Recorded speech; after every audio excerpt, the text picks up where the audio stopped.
Thank you. On February 22nd, 2022, you addressed your country in a nationwide address when the conflict in Ukraine started. And you said that you were acting because you had come to the conclusion that the United States, through NATO, might initiate a, quote, surprise attack on our country. And to American ears, that sounds paranoid. Tell us why you believe the United States might strike Russia out of the blue. How did you conclude that? It's not that America, the United States, was going to launch a surprise strike on Russia. I didn't say that. Are we having a talk show or a serious conversation? Here's the quote. Thank you. It's a formidable, serious talk. Because your basic education is in history, as far as I understand. Yes. So if you don't mind, I will take only 30 seconds or 1 minute to give you a short reference to history for giving you a little historical background. Please. Let's look where our relationship with Ukraine started from. Where did Ukraine come from? The Russian state started gathering itself as a centralized statehood, and it is considered to be the year of the establishment of the Russian state in 862, when the townspeople of Novgorod invited a Varangian prince, Rurik, from Scandinavia to reign. In 1862, Russia celebrated the 1000th anniversary of its statehood. And in Novgorod, there is a memorial dedicated to the 1000th anniversary of the country. In 882, Rurik's successor, Prince Oleg, who was actually playing the role of regent at Rurik's younger son, because Rurik had died by that time, came to Kiev. He ousted two brothers who apparently had once been members of Rurik's squad. So Russia began to develop with two centers of power, Kiev and Novgorod. The next very significant date in the history of Russia was 988. This was the baptism of Russia, when Prince Vladimir, the great-grandson of Rurik, baptized Russia and adopted Orthodoxy, or Eastern Christianity. From this time, the centralized Russian state began to strengthen. Why? Because of the single territory, integrated economic ties, one and the same language, and, after the baptism of Russia, the same faith and rule of the prince. The centralized Russian state began to take shape. Back in the Middle Ages, Prince Yaroslav the Wise introduced the order of succession to a throne. But after he passed away, it became complicated for various reasons. The throne was passed not directly from father to eldest son, but from the prince who had passed away to his brother, then to his sons in different lines. All this led to the fragmentation and the end of Rus as a single state. There was nothing special about it. The same was happening then in Europe.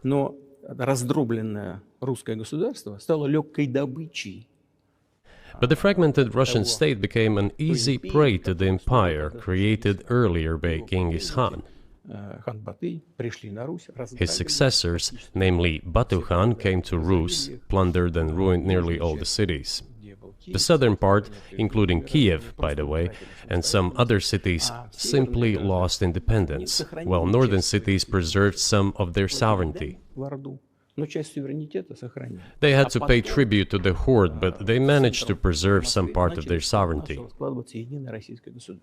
And then a unified Russian state began to take shape with its center in Moscow. The southern part of Russian lands, including Kiev, began to gradually gravitate towards another magnet, the center that was emerging in Europe. This was the Grand Duchy of Lithuania. It was even called the Lithuanian-Russian Duchy, because Russians were a significant part of this population. They spoke the old Russian language and were Orthodox. But then there was a unification, the union of the Grand Duchy of Lithuania and the Kingdom of Poland. A few years later, another union was signed, but this time already in the religious sphere. Some of the Orthodox priests became subordinate to the Pope. Thus, these lands became part of the Polish-Lithuanian state.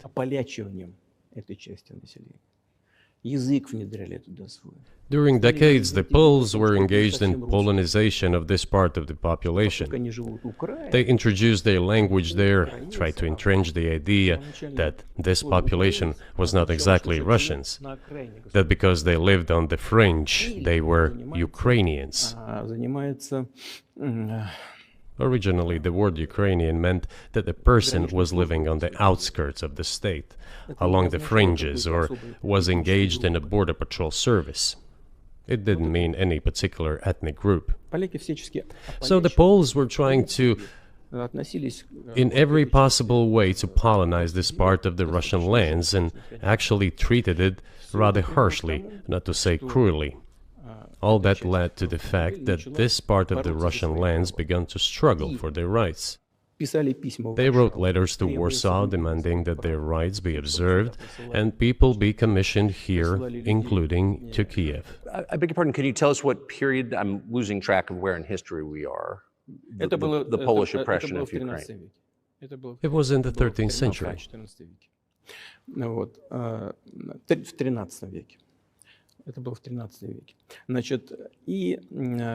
Now I will tell you what happened later,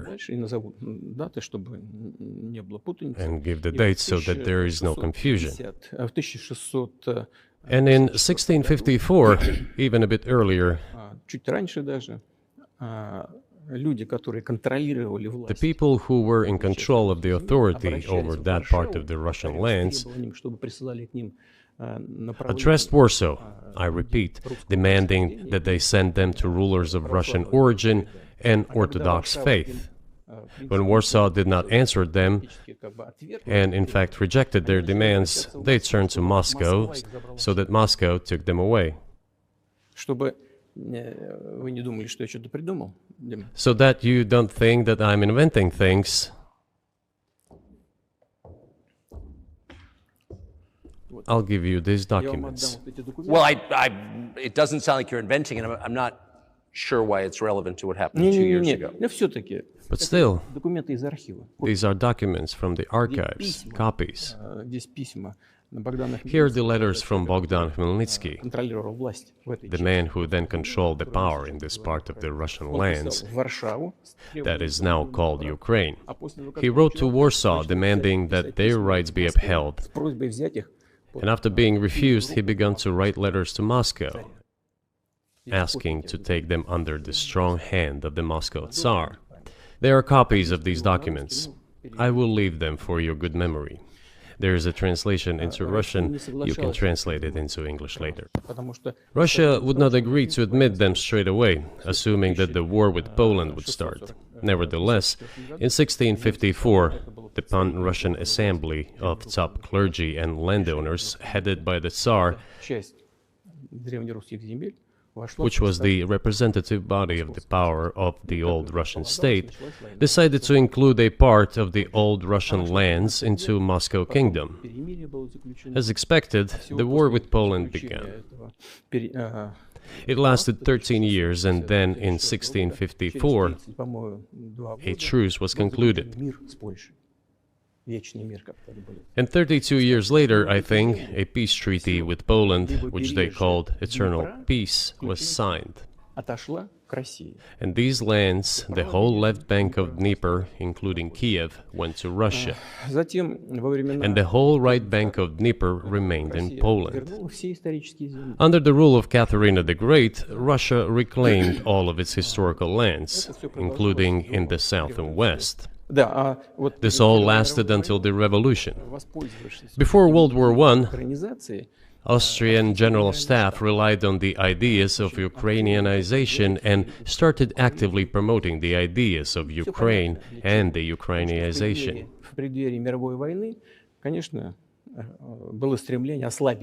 Their motive was obvious.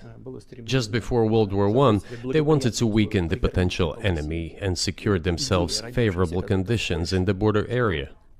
So the idea which had emerged in Poland that people residing in that territory were allegedly not really Russians, but rather belonged to a special ethnic group, Ukrainians, started being propagated by the Austrian General Staff. As far back as the 19th century, theorists calling for Ukrainian independence appeared. All those, however, claimed that Ukraine should have a very good relationship with Russia. They insisted on that. After the 1917 revolution, the Bolsheviks sought to restore the statehood and the civil war began, including the hostilities with Poland. In 1921, peace with Poland was proclaimed, and under that treaty, the right bank of Dnieper River once again was given back to Poland. In 1939, after Poland cooperated with Hitler, it did collaborate with Hitler, you know? Hitler offered Poland peace and a treaty of friendship. An alliance demanding in return that Poland give back to Germany the so-called Danzig corridor, which connected the bulk of Germany with East Prussia and Königsberg.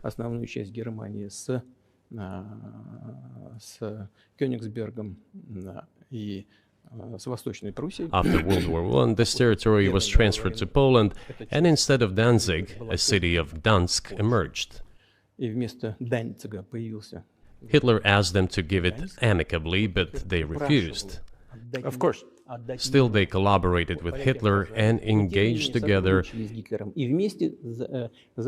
the partitioning of Czechoslovakia. But may I ask you, you're making the case that Ukraine, certainly parts of Ukraine, Eastern Ukraine, is in effect Russia, has been for hundreds of years. Why wouldn't you just take it when you became president 24 years ago? You have nuclear weapons, they don't. If it's actually your land, why did you wait so long? I'll tell you. I'm coming to that. This briefing is coming to an end. It might be boring, but it explains many things. I just don't know how it's relevant. Good. Good. I'm so gratified that you appreciate that. Thank you. So, before World War II, Poland collaborated with Hitler, and although it did not yield to Hitler's demands, it still participated in the partitioning of Czechoslovakia together with Hitler, as the Poles had not given the Danzig corridor to Germany and went too far, pushing Hitler to start World War II by attacking them. Why was it Poland against whom the war started on 1st September 1939? Poland turned out to be uncompromising, and Hitler had nothing to do but start implementing his plans with Poland.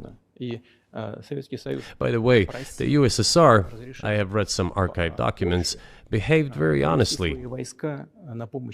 It asked Poland's permission to transit its troops through the Polish territory to help Czechoslovakia.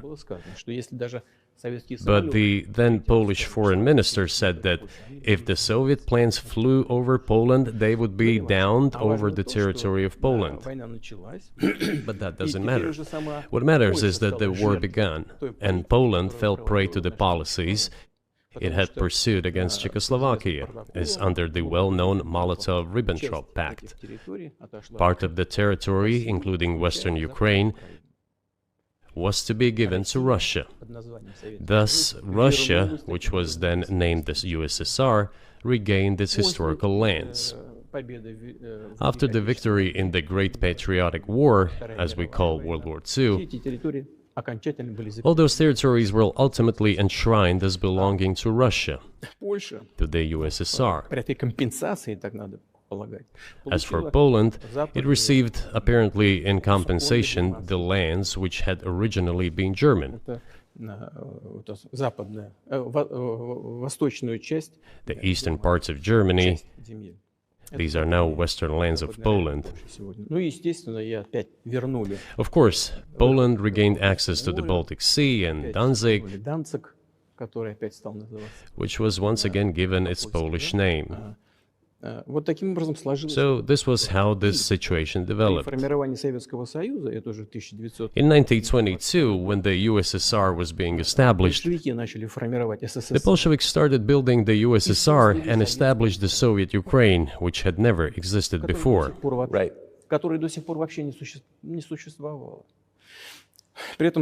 Stalin insisted that those republics be included in the USSR as autonomous entities. For some inexplicable reason, Lenin, the founder of the Soviet state, insisted that they be entitled to withdraw from the USSR. And again, for some unknown reasons, he transferred to that newly established Soviet Republic of Ukraine some of the lands together with people living there, even though those lands had never been called Ukraine, and yet they were made part of that Soviet Republic of Ukraine. Those lands included the Black Sea region, which was received under Catherine the Great, and which had no historical connection with Ukraine whatsoever. Even if we go as far back as 1654, when these lands returned to Russian Empire, that territory was the size of 3 to 4 regions of modern Ukraine, with no Black Sea region. That was completely out of the question. In 1654. Exactly. You obviously have encyclopedic knowledge of this region, but why didn't you make this case for the first 22 years as president that Ukraine wasn't a real country?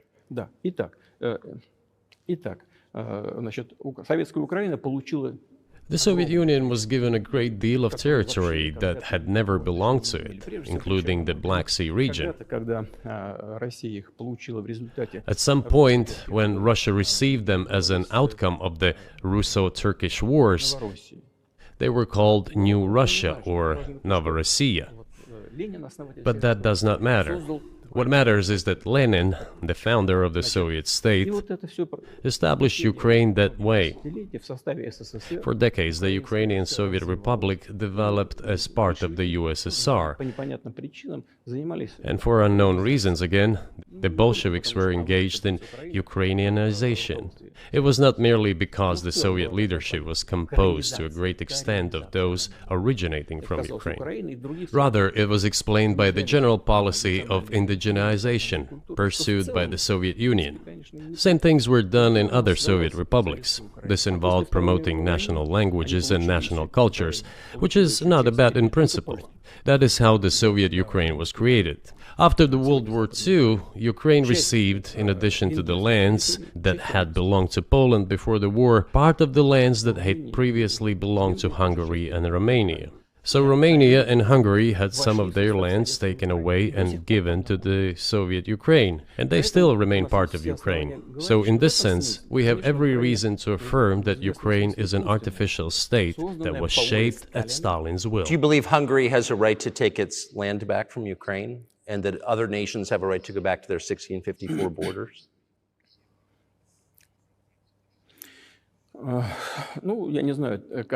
I'm not sure whether they should go back to the 1654 borders. But given Stalin's time, so-called Stalin's regime, which, as many claim, saw numerous violations of human rights and violations of the rights of other states,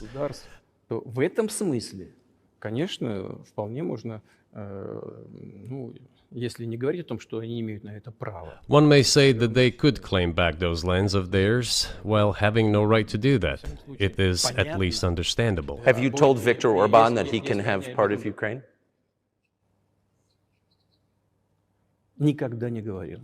Never. I have never told him. Not a single time. We have not even had any conversation on that, but I actually know for sure that Hungarians who live there wanted to get back to their historical land. Moreover, I would like to share a very interesting story with you. I digress, it's a personal one.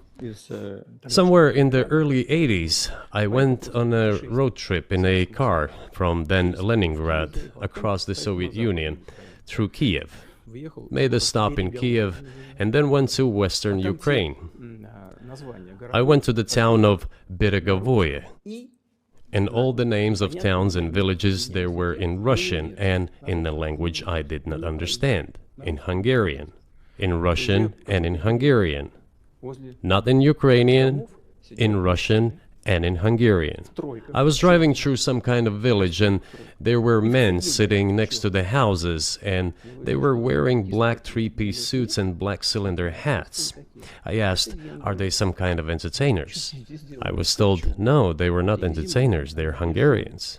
I said, what are they doing here? What do you mean? This is their land, they live here. This was during the Soviet time in the 1980s.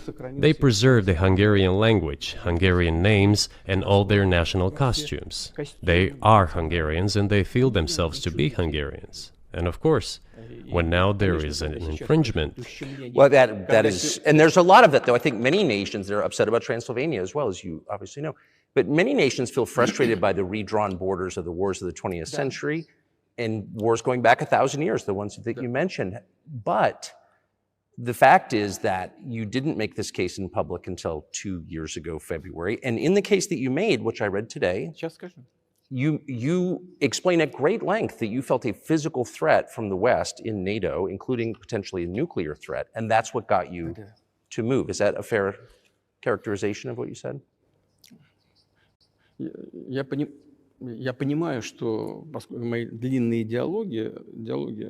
I understand that my long speeches probably fall outside of the genre of the interview.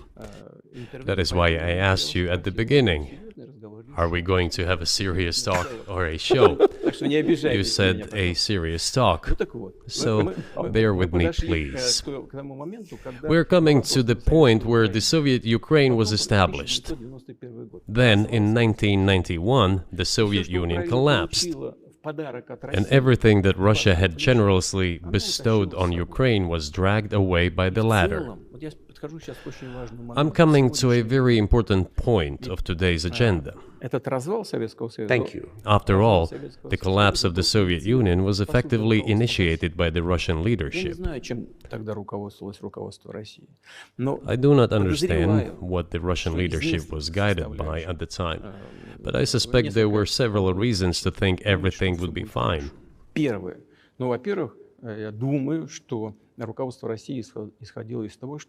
First, I think that then Russian leadership believed that the fundamentals of the relationship between Russia and Ukraine were, in fact, a common language. More than 90% of the population there spoke Russian. Family ties. Every third person there had some kind of family or friendship ties. Common culture, common history.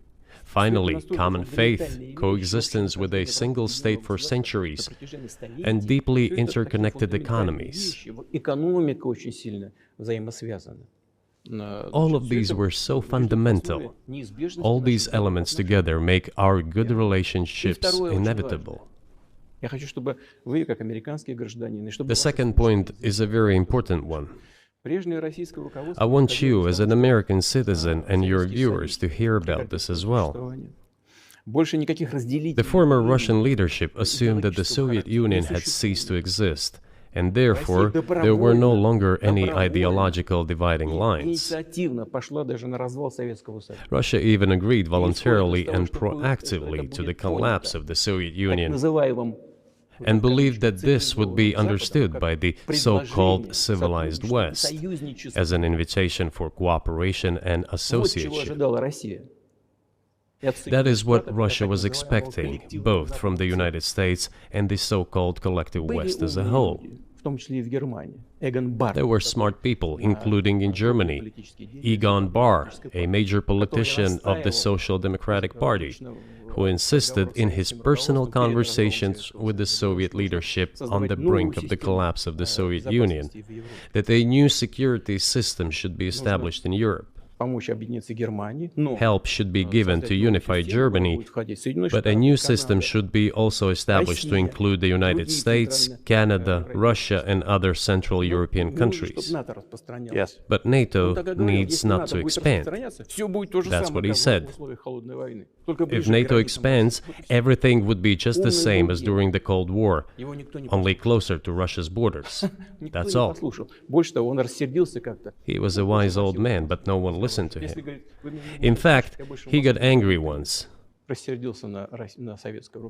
If, he said, you don't listen to me, I'm never setting my foot in Moscow once again. Everything happened just as he had said. Well, of course, it did come true, and you've mentioned this many times. I think it's a fair point, and many in America thought that relations between Russia and the United States would be fine with the collapse of the Soviet Union and the end of the Cold War, that the opposite happened. But you've never explained why you think that happened, except to say that the West fears a strong Russia, but we have a strong China the West does not seem very afraid of. What about Russia, do you think, convinced policymakers they had to take it down? The West is afraid of strong China more than it fears a strong Russia, because Russia has 150 million people and China has 1.5 billion population, and its economy is growing by leaps and bounds, or 5% a year. It used to be even more. But that's enough for China. As Bismarck once put it, potentials are the most important. China's potential is enormous. It is the biggest economy in the world today in terms of purchasing power parity and the size of the economy. It has already overtaken the United States quite a long time ago, and it is growing at a rapid clip. Let's not talk about who is afraid of whom. Let's not reason in such terms. And let's get into the fact that after 1991, when Russia expected that it would be welcomed into the brotherly family of civilized nations, nothing like this happened. You tricked us. I don't mean you personally when I say you. Of course, I'm talking about the United States. The promise was that NATO would not expand eastward, but it happened 5 times. There were 5 waves of expansion. We tolerated all that. We were trying to persuade them. We were saying, please don't. We are as bourgeois now as you are. We are market economy and there is no communist party power. Let's negotiate. Moreover, I have also said this publicly before. There was a moment when a certain rift started growing between us. Before that, Yeltsin came to the United States. Remember, he spoke in Congress and said the good words. God bless America. Everything he said were signals. Let us in. Remember the developments in Yugoslavia before the Yeltsin was lavished with praise? As soon as the developments in Yugoslavia started, he raised his voice in support of Serbs, and we couldn't but raise our voices for Serbs in their defense. I understand that there were complex processes underway there, I do, but Russia could not help raising its voice in support of Serbs, because Serbs are also a special and close to us nation, with Orthodox culture and so on. It's a nation that has suffered so much for generations. Well, regardless, what is important is that Yeltsin expressed his support. What did the United States do? In violation of international law and the UN Charter, it started bombing Belgrade. It was the United States that let the genie out of the bottle. Moreover, when Russia protested and expressed its resentment, what was said? The UN Charter and international law have become obsolete. Now everyone invokes international law, but at that time they started saying that everything was outdated. Everything had to be changed. Indeed, some things need to be changed, as the balance of power has changed. It's true, but not in this manner. Yeltsin was immediately dragged through the mud, accused of alcoholism, of understanding nothing, of knowing nothing. He understood everything, I assure you. Well, I became president in 2000. I thought, okay, the Yugoslav issue is over, but we should try to restore relations. Let's reopen the door that Russia had tried to go through. And moreover, I said it publicly, I can reiterate.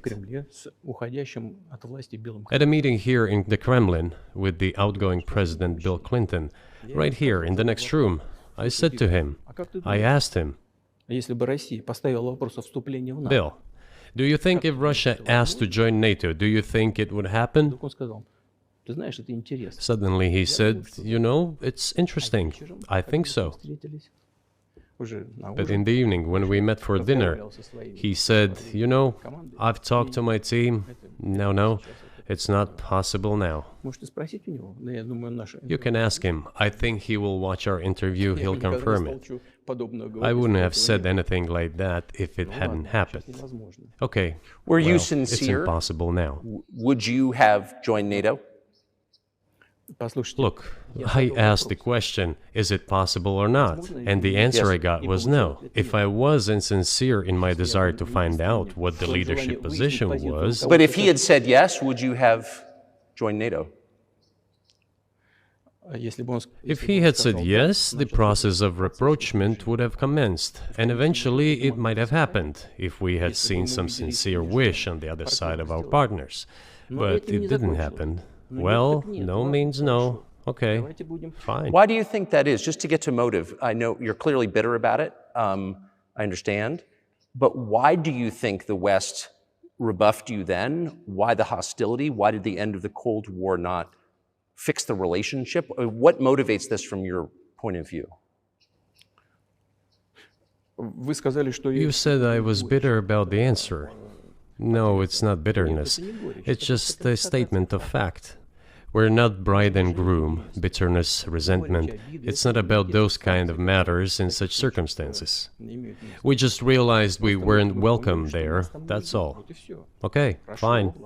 But let's build relations in another manner. Let's look for common ground elsewhere.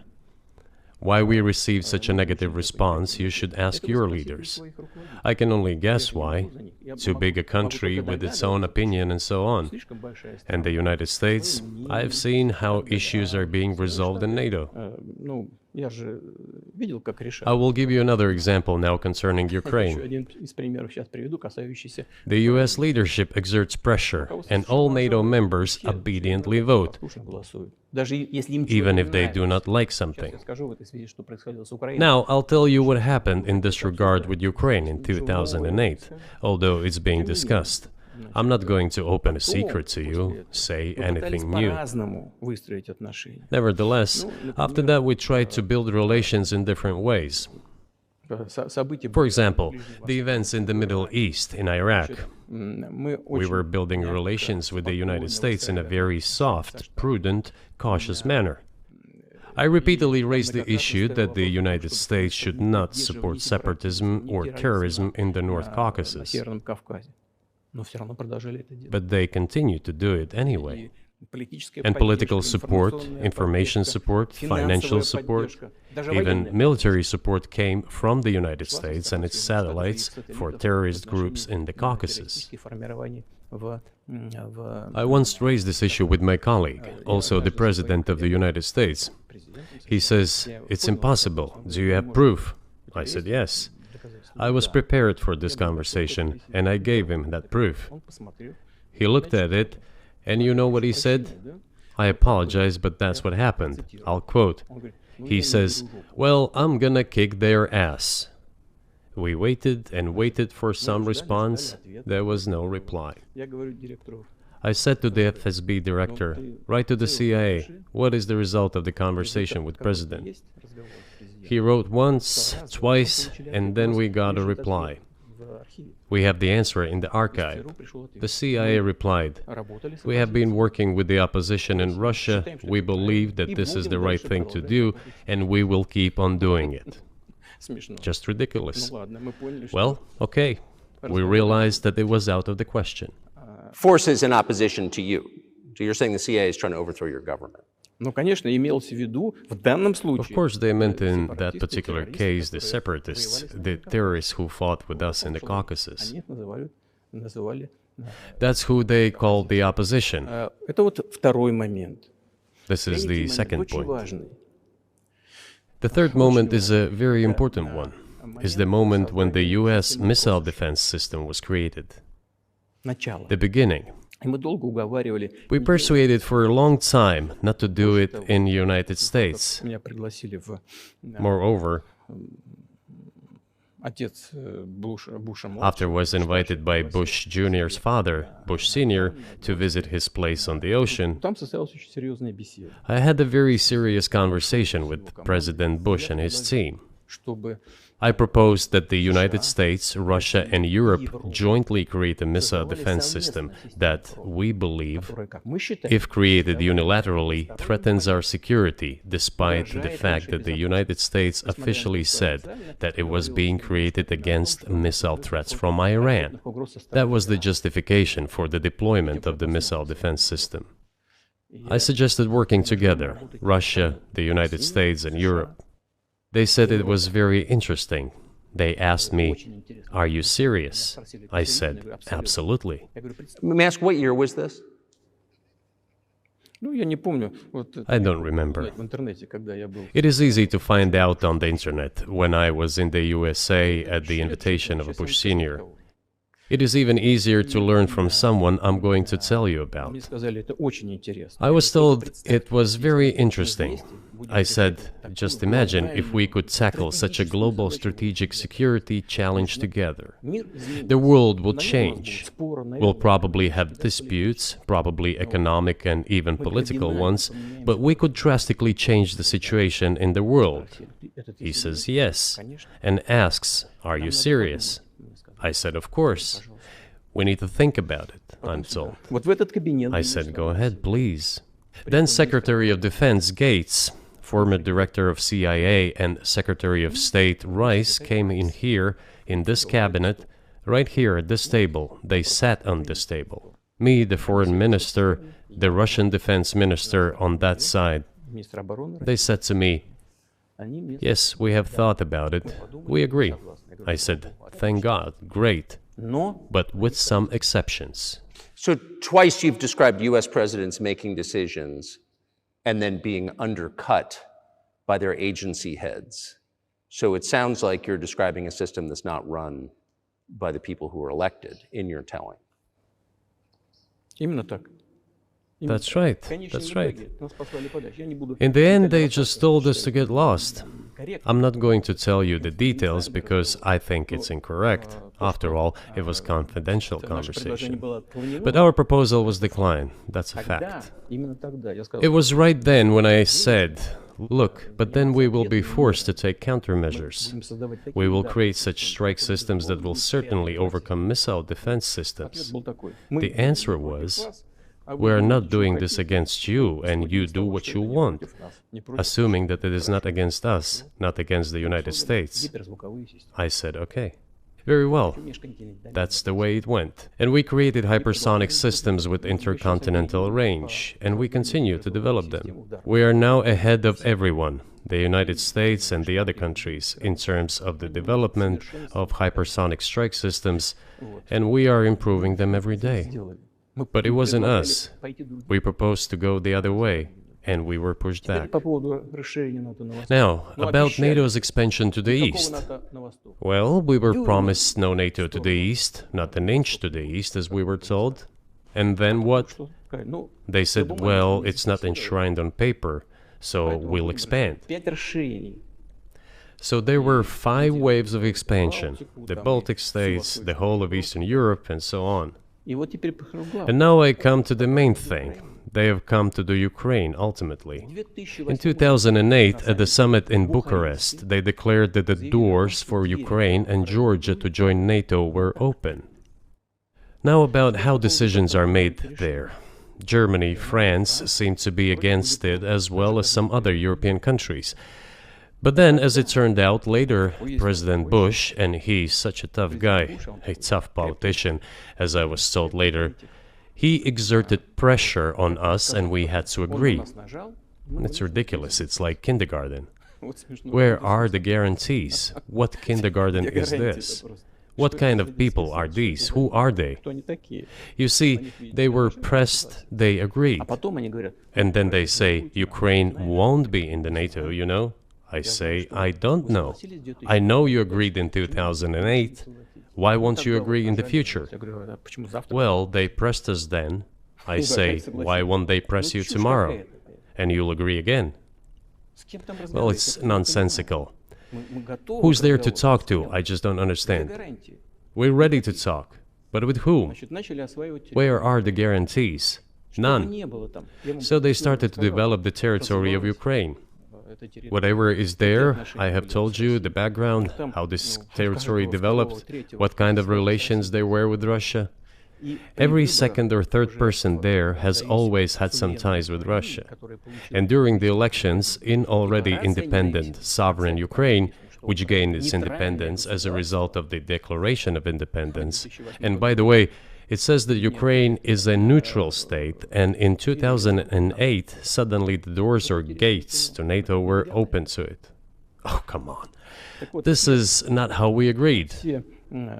Now, all the presidents that have come to power in Ukraine, they relied on electorate with a good attitude to Russia in one way or the other.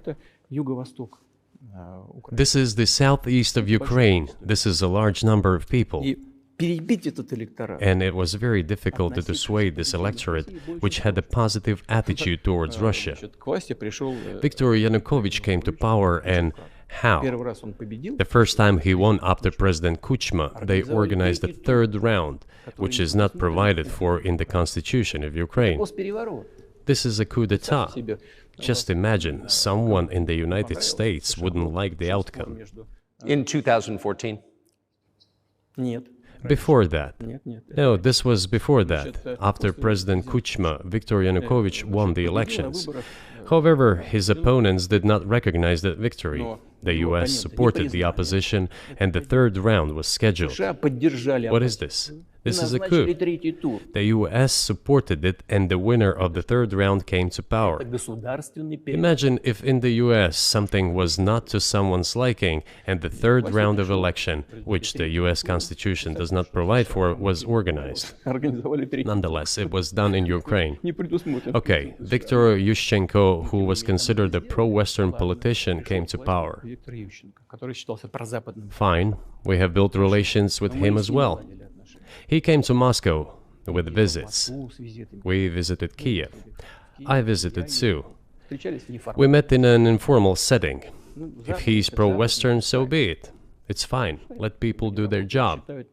The situation should have developed inside the independent Ukraine itself. As a result of Kuchma's leadership, things got worse, and Viktor Yanukovych came to power after all. Maybe he wasn't the best president and politician, I don't know. I don't want to give assessments. However, the issue of the association with the EU came up. We have always been lenient to this, suit yourself. But when we read through the Treaty of Association, it turned out to be a problem for us, since we had a free trade zone and open customs borders with Ukraine, which under this association had to open its borders for Europe, which would have led to flooding of our market. We said, no, this is not going to work. We shall close our borders with Ukraine then. The customs borders, that is. Yanukovych started to calculate how much Ukraine was going to gain, how much to lose, and said to his European partners, I need more time to think before signing. The moment he said that, the opposition began to take destructive steps which were supported by the West. It all came down to Maidan and a coup in Ukraine. So he did more trade with Russia than with the EU. Ukraine did. Of course. It's not even the matter of trade volume, although for the most part it is. It is the matter of cooperation ties, which the entire Ukrainian economy was based on. The cooperation ties between the enterprises were very close since the times of the Soviet Union. One enterprise there used to produce components to be assembled both in Russia and Ukraine, and vice versa. They used to be very close ties. A coup d'etat was committed, although I shall not delve into details now, as I find doing it inappropriate, the US told us. calm Yanukovych down, and we will calm the opposition. Let the situation unfold in the scenario of a political settlement. We said, all right, agreed, let's do it this way. As the Americans requested, Yanukovych did use neither the armed forces nor the police, yet the armed opposition committed a coup in Kiev. What is that supposed to mean? Who do you think you are? I wanted to ask the then US leadership. With the backing of whom? With the backing of CIA, of course. The organization you wanted to join back in the day, as I understand. We should thank God they didn't let you in. Although, it is a serious organization. I understand.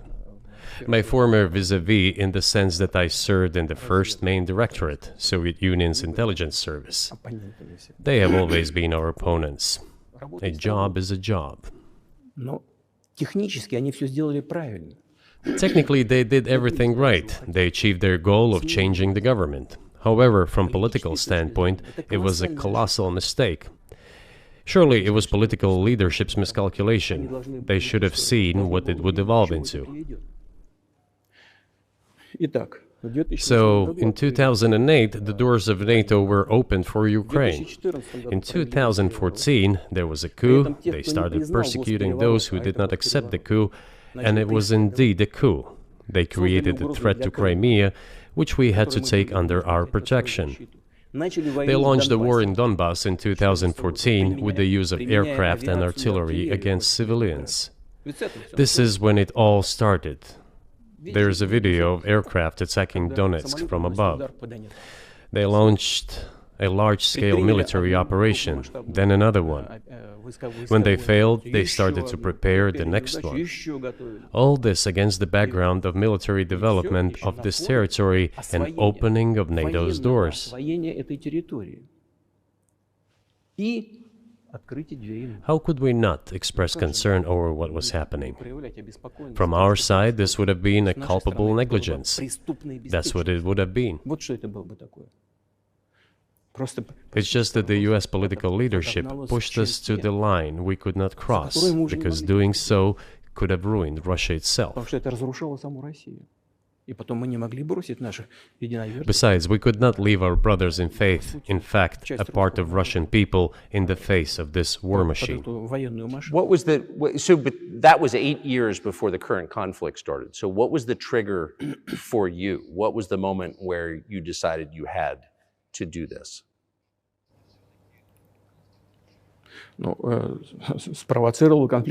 Initially, it was the coup in Ukraine that provoked the conflict. By the way, back then the representatives of 3 European countries, Germany, Poland and France, arrived. They were the guarantors of the signed agreement between the government of Yanukovych and the opposition. They signed it as guarantors. Despite that, the opposition committed a coup, and all these countries pretended that they didn't remember that they were guarantors of the peaceful settlement. They just threw it in the stove right away, and nobody recalls that.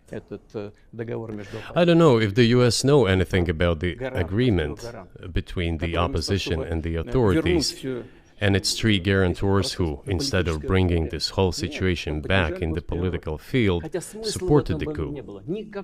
Although it was meaningless, believe me, because President Yanukovych agreed to all conditions. He was ready to hold an early election, which he had no chance of winning, frankly speaking. Everyone knew that. Then why the coup? Why the victims? Why threatening Crimea? Why launching an operation in Donbass? This I do not understand. That is exactly what the miscalculation is. CIA did its job to complete the coup.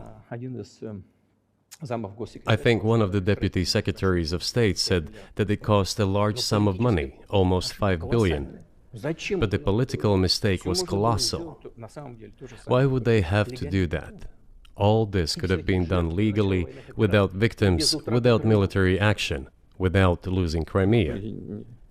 We would have never considered to even lift a finger if it hadn't been for the bloody developments on Maidan. Because we agreed with the fact that after the collapse of the Soviet Union, our borders should be along the borders of former Union's republics. We agreed to that.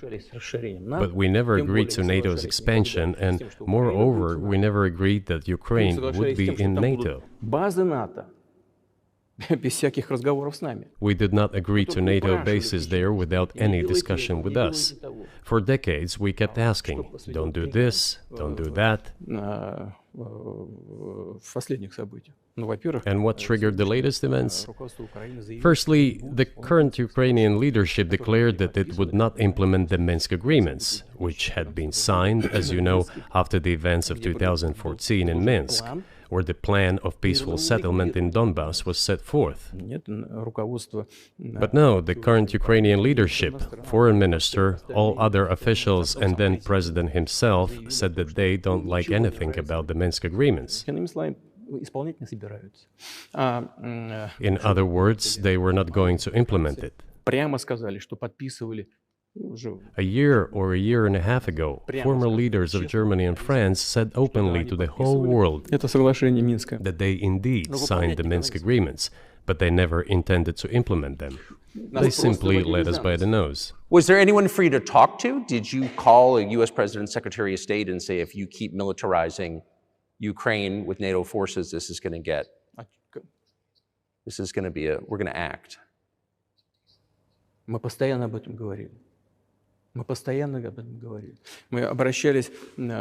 We talked about this all the time. We addressed the United States and European countries' leadership to stop these developments immediately, to implement the Minsk agreements. Frankly speaking, I didn't know how we were going to do this, but I was ready to implement them. These agreements were complicated for Ukraine. They included lots of elements of those Donbass territories' independence. That's true. However, I was absolutely confident, and I'm saying this to you now. I honestly believe that if we managed to convince the residents of Donbass, and we had to work hard to convince them to return to the Ukrainian statehood, then gradually the wounds would start to heal. When this part of territory reintegrated itself into common social environment, when the pensions and social benefits were paid again, all the pieces would gradually fall into place. No, nobody wanted that. Everybody wanted to resolve the issue by military force only. But we could not let that happen. And the situation got to the point when the Ukrainian side announced, no, we will not do anything. They also started preparing for military action. It was they who started the war in 2014. Our goal is to stop this war. And we did not start this war in 2022. This is an attempt to stop it. Do you think you've stopped it now? I mean, have you achieved your aims? No, we haven't achieved our aims yet, because one of them is denazification. This means the prohibition of all kinds of neo-Nazi movements. This is one of the problems that we discussed during the negotiation process, which ended in Istanbul early this year.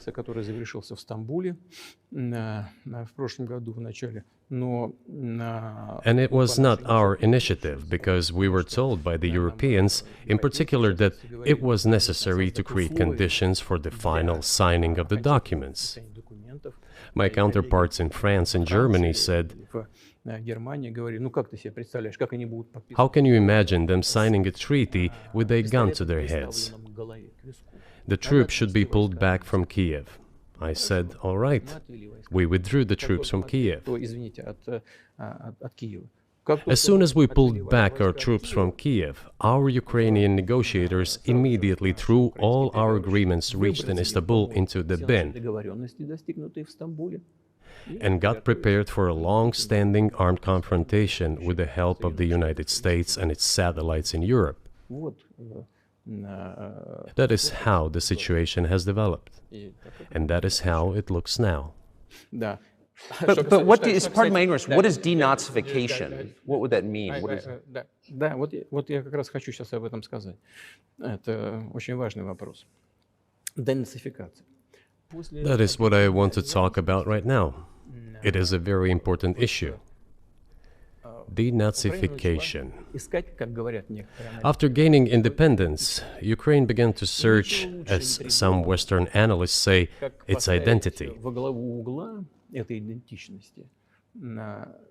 And it came up with nothing better than to build this identity upon some false heroes who collaborated with Hitler.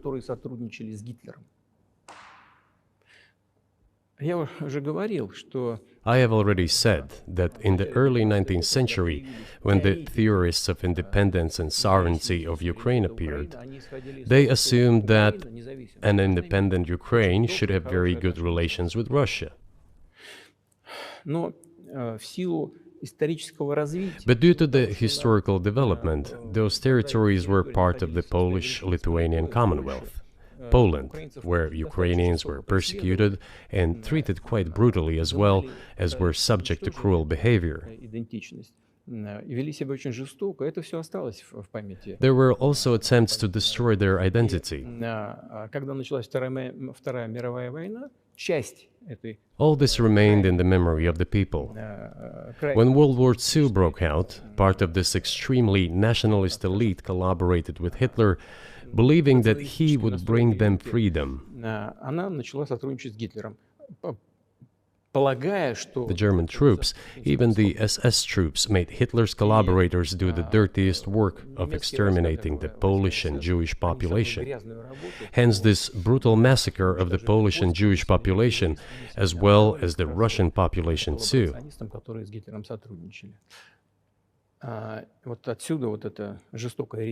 This was led by the persons who are well known, Bandera, Shukevich.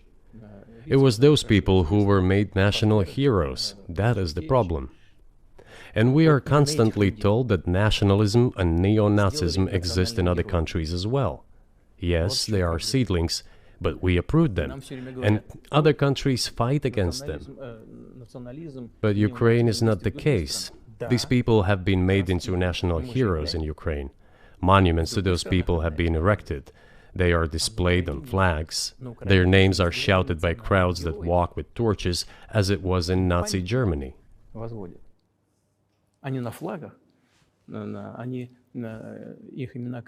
These were people who exterminated Poles, Jews, and Russians.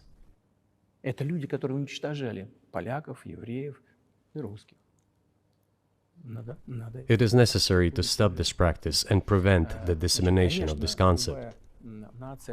I say that Ukrainians are part of the one Russian people. They say, no, we are a separate people. Okay, fine. If they consider themselves a separate people, they have the right to do so, but not on the basis of Nazism, the Nazi ideology. Would you be satisfied with the territory that you have now? Нет, закончим. Вы же задали вопрос по неонацизму и денацификации. I will finish answering the question. You just asked a question about neo-Nazism and denazification.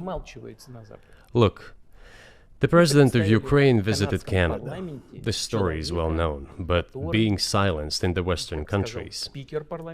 The Canadian Parliament introduced a man who, as the Speaker of the Parliament said, fought against the Russians during the World War II. Well, who fought against the Russians during the World War II? Hitler and his accomplices. It turned out that this man served in the SS troops. He personally killed Russians, Poles, and Jews. The SS troops consisted of Ukrainian nationalists who did this dirty work. The President of Ukraine stood up with the entire Parliament of Canada and applauded this man. How can this be imagined? The President of Ukraine himself, by the way, is a Jew by nationality. Really, my question is, what do you do about it? I mean, Hitler's been dead for 80 years. Nazi Germany no longer exists. And so, true. And so, I think what you're saying is you want to extinguish or at least control Ukrainian nationalism, but how? How do you do that? This question appears to be subtle. It is quite pesky. You say Hitler has been dead for so many years, 80 years. But his example lives on. People who exterminated Jews, Russians, and Poles are alive. And the president, the current president of today's Ukraine, applauds him in the Canadian Parliament, gives a standing ovation. Can we say that we have completely uprooted this ideology if what we see is happening today? That is what denazification is in our understanding. We have to get rid of those people who maintain this concept and support this practice and try to preserve it. That is what denazification is. That is what we mean. Right. My question was a little more specific. It was, of course, not a defense of Nazis, neo or otherwise. It was a practical question. You don't control the entire country. You don't control Kiev. You don't seem like you want to. So how do you eliminate a culture or an ideology or feelings or a view of history in a country that you don't control? What do you do about that? А вот знаете, как вам не покажется странным, в ходе переговоров в Стамбуле... You know, as strange as it may seem to you, during the negotiations in Istanbul, we did agree that we have it all in writing. Neo-Nazism would not be cultivated in Ukraine, including that it would be prohibited at the legislative level. Mr. Carlson, we agreed on that. This, it turns out, can be done during the negotiation process. And there's nothing humiliating for Ukraine as a modern civilized state. Is any state allowed to promote Nazism? It is not, is it? That is it. Will there be talks, and why haven't there been talks about resolving the conflict in Ukraine, peace talks? Они были, они дошли до очень высокой стадии согласования позиций, сложно. They have been. They reached a very high stage of coordination of positions in a complex process, but still they were almost finalized. But after we withdrew our troops from Kiev, as I have already said, the other side threw away all these agreements and obeyed the instructions of Western countries, European countries, and the United States to fight Russia to the bitter end. Moreover, the President of Ukraine has legislated a ban on negotiating with Russia. He signed a decree forbidding everyone to negotiate with Russia. But how are we going to negotiate if he forbade himself and everyone to do this? We know that he is putting forward some ideas about this settlement, but in order to agree on something, we need to have a dialogue. Is that not right? Well, but you wouldn't be speaking to the Ukrainian president, you'd be speaking to the American president. When was the last time you spoke to Joe Biden? I cannot remember when I talked to him. I do not remember. We can look it up. You don't remember? No. Why? Do I have to remember everything? I have my own things to do. We have domestic political affairs. Well, he's funding the war that you're fighting, so I would think that would be memorable.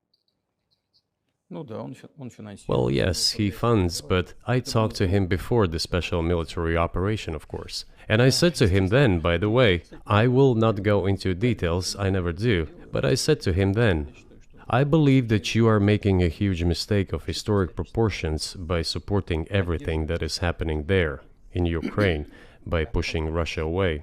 I told him repeatedly, by the way. I think that would be correct if I stop here. What did he say? Ask him, please. It is easier for you. You are a citizen of the United States. Go and ask him. It is not appropriate for me to comment on our conversation. But you haven't spoken to him since before February of 2022?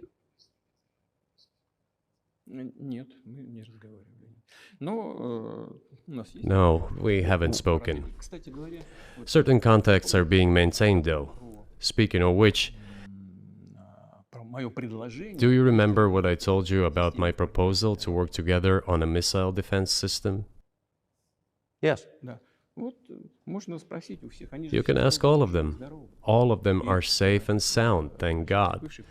The former president, Condoleezza, is safe and sound, and I think Mr. Gates and the current director of the intelligence agency, Mr. Burns, the then ambassador to Russia, in my opinion, are very successful ambassador. They were all witnesses to these conversations. Ask them. Same here. If you are interested in what Mr. President Biden responded to me, ask him.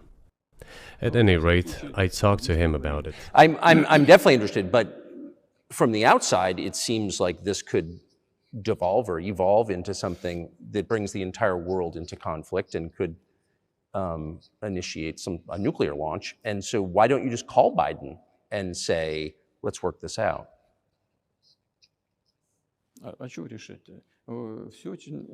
What's there to work out? It's very simple. I repeat. We have contacts through various agencies. I will tell you what we are saying on this matter and what we are conveying to the US leadership. If you really want to stop fighting, you need to stop supplying weapons. It will be over within a few weeks. That's it. And then we can agree on some terms. Before you do that, stop. What's easier? Why would I call him? What should I talk to him about? Or beg him for what? And what messages do you get back? You're going to deliver such and such weapons to Ukraine? Oh, I'm afraid, please don't. What is there to talk about? Do you think NATO is worried about this becoming a global war or a nuclear conflict? At least that's what they're talking about. And they're trying to intimidate their own population with an imaginary Russian threat. This is an obvious fact. And thinking people, not Philistines, but thinking people, analysts, those who are engaged in real politics, just smart people, understand perfectly well that this is a fake. They're trying to fuel the Russian threat. The threat I think you're referring to is a Russian invasion of Poland, Latvia, expansionist behavior. Can you imagine a scenario where you sent Russian troops to Poland?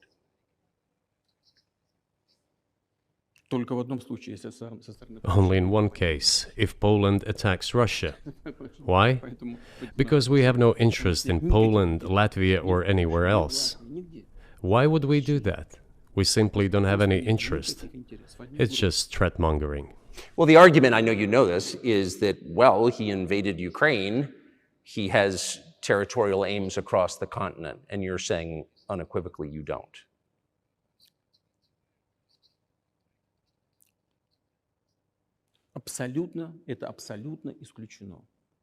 It is absolutely out of the question. You just don't have to be any kind of analyst. It goes against common sense to get involved in some kind of a global war. And a global war will bring all humanity to the brink of destruction. It's obvious. There are certainly means of deterrence. They have been scaring everyone with us all along. Tomorrow Russia will use tactical nuclear weapons. Tomorrow Russia will use that. No, the day after tomorrow. So what? In order to extort additional money from US taxpayers and European taxpayers in the confrontation with Russia in the Ukrainian theater of war. The goal is to weaken Russia as much as possible. One of our senior United States senators from the state of New York, Chuck Schumer, said yesterday, I believe, that we have to continue to fund the Ukrainian effort or US soldiers, citizens could wind up fighting there. How do you assess that?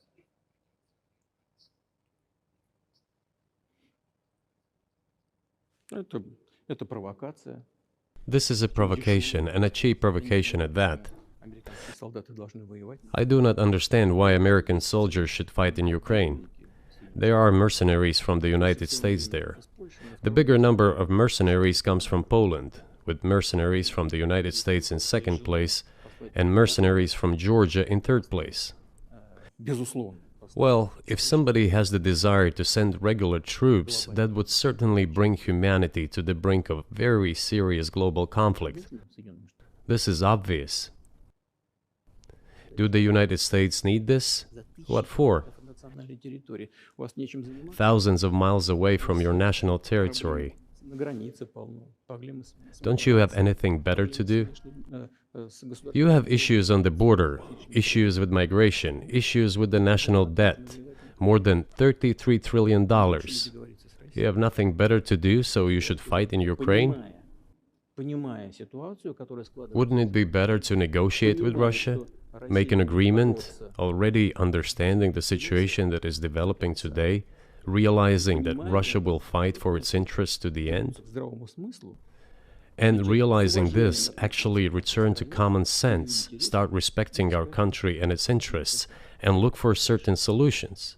Кажется, что это гораздо умнее. It seems to me that this is much smarter and more rational. Who blew up Nord Stream? You for sure. I was busy that day. Nate, do you have I did not blow up То есть Nord у вас- Stream. у Thank вас- you, though. У вас лично, может быть, есть алиби. У вас лично. You personally may have an alibi, but the CIA has no such alibi. Do you have evidence that NATO or the CIA did it?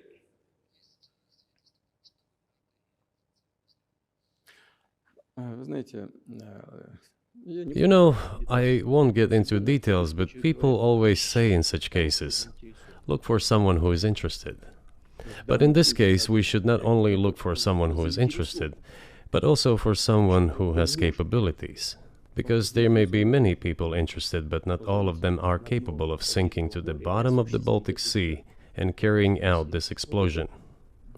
These two components should be connected.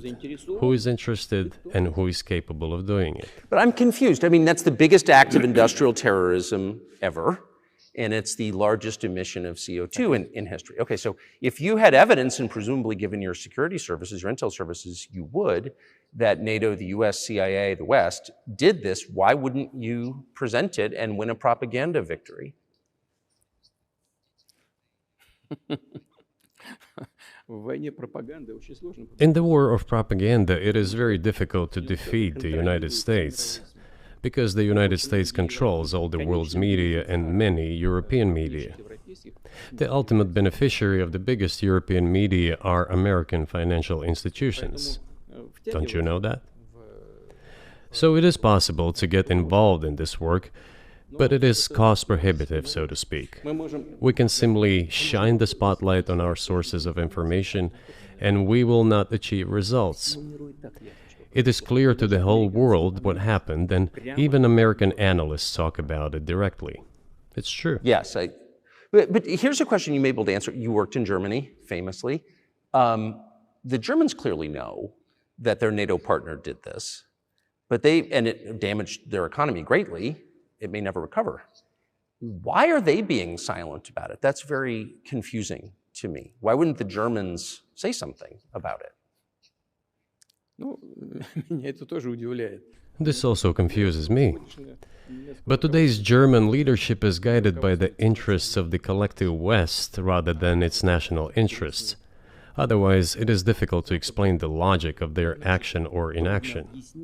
After all, it is not only about Nord Stream 1, which was blown up, and the Nord Stream 2 was damaged, but one pipe is safe and sound and gas can be supplied to Europe through it.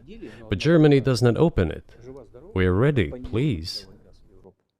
Но Германия же не открывает его. There's another route through Poland, called Yamal Europe, which also allows for large flow. Poland has closed it, but Poland packs from the German hand. It receives money from the pan-European funds, and Germany is the main donor to these pan-European funds. Germany feeds Poland to a certain extent, and they close their route to Germany. Why? I don't understand. Ukraine, to which the Germans supply weapons and give money. Germany is the second sponsor of the United States in terms of financial aid to Ukraine. There are two gas routes through Ukraine. They simply closed one route, the Ukrainians. Open the second route and please get gas from Russia. Украинцы, They do not open it. откройте второй маршрут. Why don't the Germans say, Получайте. look guys, we give you money and weapons, open up the valve, please, let the gas from Russia pass through for us. We're buying liquefied gas at exorbitant prices in Europe, Втридорого покупаем сжиженный газ. which brings the level of our competitiveness and economy in general down to zero. Do you want us to give you money? Let us have the decent existence. Make money for our economy, because this is where the money we give you comes from. They refuse to do so. Why? Ask them. That is what is like in their heads. Those are highly incompetent people. Well, maybe the world is breaking into two hemispheres, one with cheap energy, the other without. And I want to ask you that. If we're now a multipolar world, obviously we are, can you describe the blocks of alliances? Who is in each side, do you think? Послушайте, вы сказали, мир разделяется на... Listen, you have said that the world is breaking into two hemispheres. A human brain is divided into two hemispheres. одну сферу деятельности, другая более креативная. One is responsible for one type of activities, the other one is more about creativity and so on. But it is still one and the same head. The world should be a single whole. Security should be shared rather than meant for the golden billion. That is the only scenario where the world could be stable, sustainable, and predictable. Until then, while the head is split in two parts, it is an illness, a serious adverse condition. It is a period of severe disease that the world is going through now. But I think that, thanks to honest journalism, this work is akin to work of the doctors. This could somehow be remedied. Well, let's just give one example, the US dollar, which has kind of united the world in a lot of ways, maybe not to your advantage, but certainly to ours. Is that going away as the reserve currency, the universally accepted currency? How have sanctions, do you think, changed the dollar's place in the world? Вы знаете, это одна из грубейших You know, to use the dollar as a tool of foreign policy struggle is one of the biggest strategic mistakes made by the US political leadership. Это основа основ могущества США. The dollar is the cornerstone of the United States power. I think everyone understands very well that no matter how many dollars are printed, they are quickly dispersed all over the world. 3%, примерно 3-4, что ли. Вот, приемлемо для США абсолютно. Inflation in the United States is minimal. It's about 3 or 3.4%, which is, I think, totally acceptable for the US. But they won't stop printing. What does the debt of $33 trillion tell us about? It is about the emission. Как только политическое руководство приняло решение использовать доллар в качестве инструмента политической борьбы. Nevertheless, it is the main weapon used by the United States to preserve its power across the world. As soon as the political leadership decided to use the US dollar as a tool of political struggle, a blow was dealt to this American power. I would not like to use any strong language, but it is a stupid thing to do and a grave mistake. Сокращаются запасы доллара сейчас. Все смотрят на то, что происходит, и начинают искать возможности. Look at what is going on in the world. Even the United States allies are now downsizing their dollar reserves. Seeing this, everyone starts looking for ways to protect themselves. But the fact that the United States applies restrictive measures to certain countries, such as placing restrictions on transactions, freezing assets, etc., causes grave concern and sends a signal to the whole world. What did we have here? Until 2022, about 80% of Russian foreign trade transactions were made in US dollars and euros.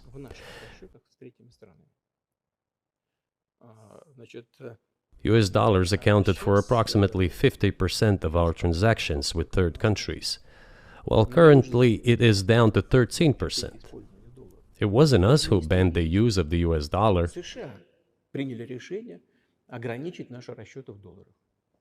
We had no such intention. It was decision of the United States to restrict our transactions in US dollars. I think it is complete foolishness from the point of view of the interests of the United States itself and its taxpayers, as it damages the US economy, undermines the power of the United States across the world. By the way, our transactions in yuan accounted for about 3%. Сейчас 34% Today, 34% of our transactions are made in rubles and about as much, столько же 30. a little over 34% in yuan. Зачем Соединенные Штаты это сделали? Why did the United States do this? My only guess is self-conceit. Думали, наверное, что They всё probably thought it would lead to full collapse, but nothing collapsed. Moreover, other countries, including oil producers, are thinking of and already accepting payments for oil in yuan. Do you even realize what is going on or not? Ну, вы понимаете, что это такое происходит? Does anyone in the United States realize this? Понимает это в тех же Соединенных Штатах? What are you doing? You are cutting yourself Сами off. себе All обретаете experts say this. то, что всегда Ask any intelligent and thinking person in the United States what the dollar means for the US. But такое доллар You're killing it with your own hands. убивает. I think that's I think that's a fair assessment. The question is what comes next, Конечно. and maybe you trade one colonial power for another, much less sentimental and forgiving colonial power. I mean, is the BRICS, for example, in danger of being completely dominated by the Chinese economy in a way that's not good for their sovereignty? Do you worry about that? Эти страшилки нам Well, we have heard those boogeyman stories before. It is a boogeyman story. We're neighbors with China. You cannot choose neighbors just as you cannot choose close relatives. We share a border of 1,000 kilometers with them. This is number one. Second, we have a centuries-long history of coexistence. We're used to it. Third, China's foreign policy philosophy is not aggressive. Its idea is to always look for compromise, and we can see that. у нас The next point is as follows. We are always told the same boogeyman story, and here it goes again. Through an euphemistic form, but it is still the same boogeyman story. The cooperation with China keeps increasing. The pace at which China's cooperation with Europe is growing is higher and greater than that of the growth of Chinese-Russian cooperation. спросите у европейцев. Ask Europeans, aren't they afraid? They might be, I don't know. Боятся. But they are still trying to access China's market at all costs, especially now that they are facing economic problems. И китайские Chinese businesses are also exploring the European market. европейские Do Chinese businesses have small presence in the United States? китайский бизнес. Yes, the political decisions are such that they are trying to limit their cooperation with China. Пытаются, ограничить. It is to your own detriment, Mr. Tucker, that you are limiting cooperation with China. You are hurting yourself. Себе во вред. It is a delicate matter, and there are no silver bullet solutions, just as it is with the dollar. Сфера. И простых людей. So, before introducing any illegitimate sanctions, illegitimate in terms of the Charter of the United Nations, one should think very carefully. Проблему. For decision makers, this appears to be a problem. So you said a moment ago that the world would be a lot better if it weren't broken into competing alliances, if there was cooperation globally. Well, one of the reasons you don't have that is because the current American administration is dead set against you. Do you think if there were a new administration after Joe Biden that you would be able to reestablish communication with the US government? Or does it not matter who the president is? Сейчас скажу, но чтобы закончить предыдущий вопрос. У нас I will tell you, 200 миллиардов. but let me finish the previous thought. We, together with my colleague and friend, President Xi Jinping, set a goal to reach $200 billion of mutual trade with China this year. We have exceeded this level. According to our figures, our bilateral trade with China totals already $230 billion, and the Chinese statistics says it is $240 billion. Очень важно. One more important thing. Our trade is well balanced, mutually complementary in high tech, energy, scientific research and development. It is very balanced. As for BRICS, where Russia took over the presidency this year, the BRICS countries are, by and large, developing very rapidly. Look, if memory serves me right, Back in 1992, the share of the G7 countries in the world economy amounted to 47%, whereas in 2022 it was down to, I think, a little over 30%. The BRICS countries accounted for only 16% in 1992, but now their share is greater than that of the G7. It has nothing to do with the events in Ukraine. This is due to the trends of global development and world economy, as I mentioned just now. And this is inevitable. This will keep happening. It is like the rise of the sun. You cannot prevent the sun from rising. You have to adapt to it. How do the United States adapt? With the help of force, sanctions, pressure, bombings, and use of armed forces. This is about self-conceit. Your political establishment does not understand that the world is changing under objective circumstances.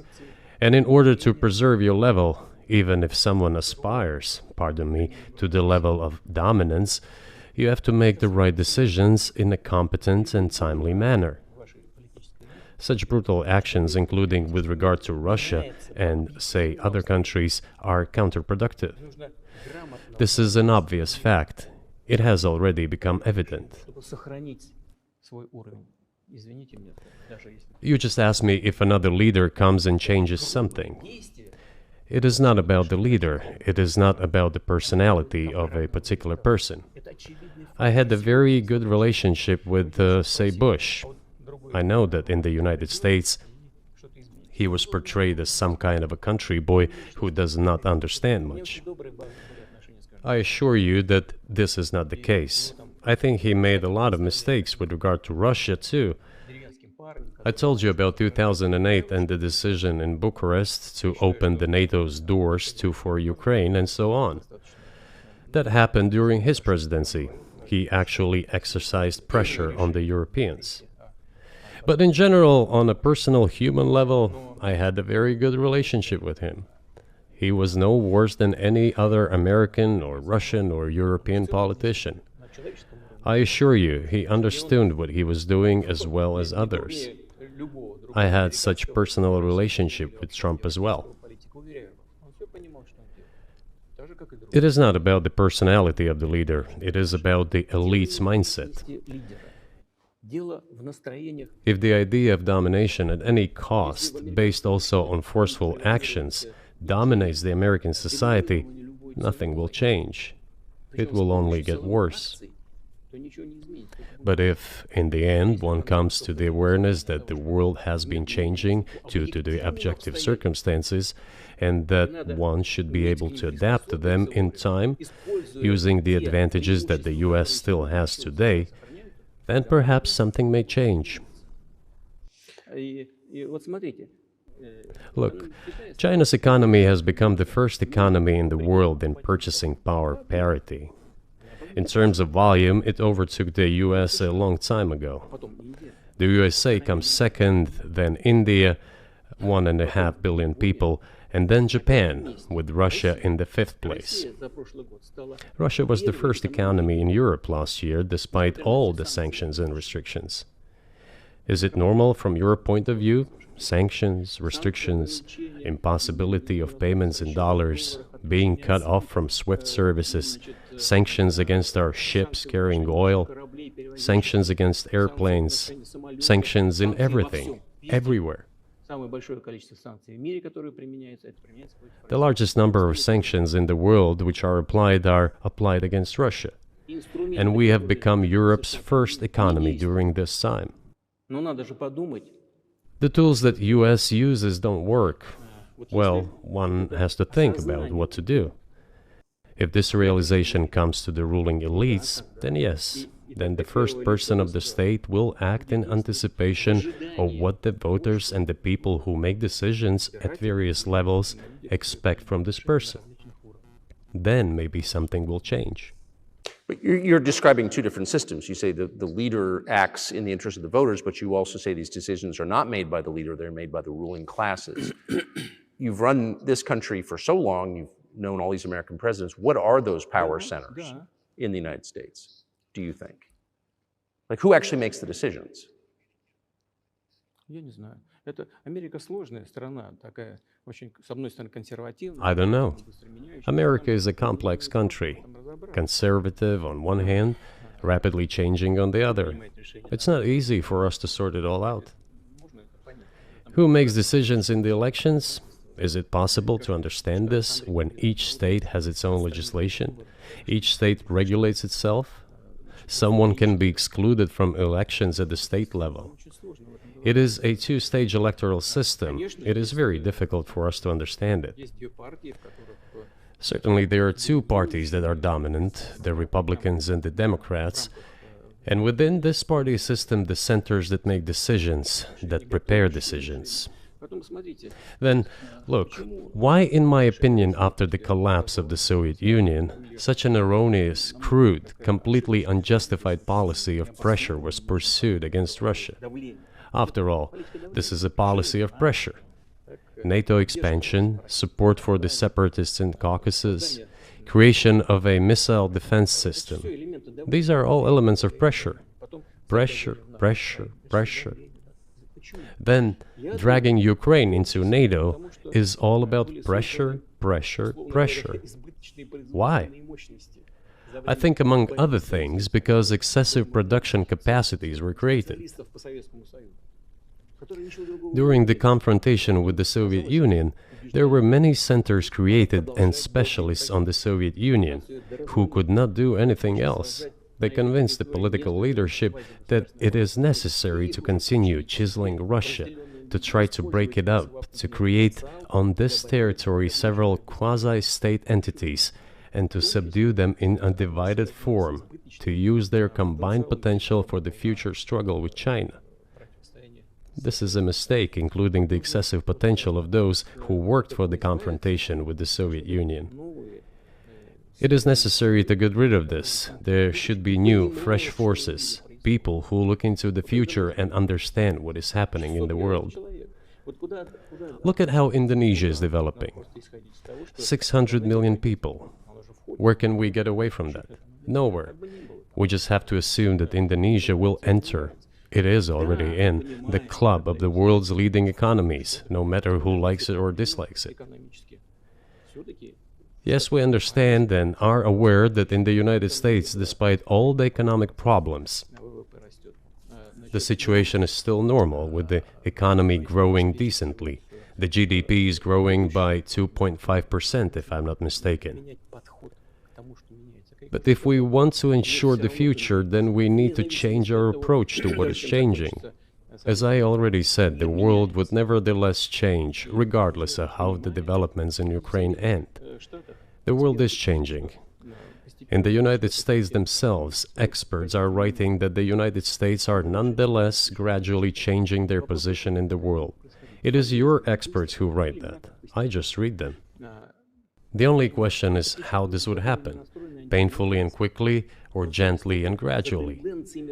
And this is written by people who are not anti-American. They simply follow global development trends. That's it.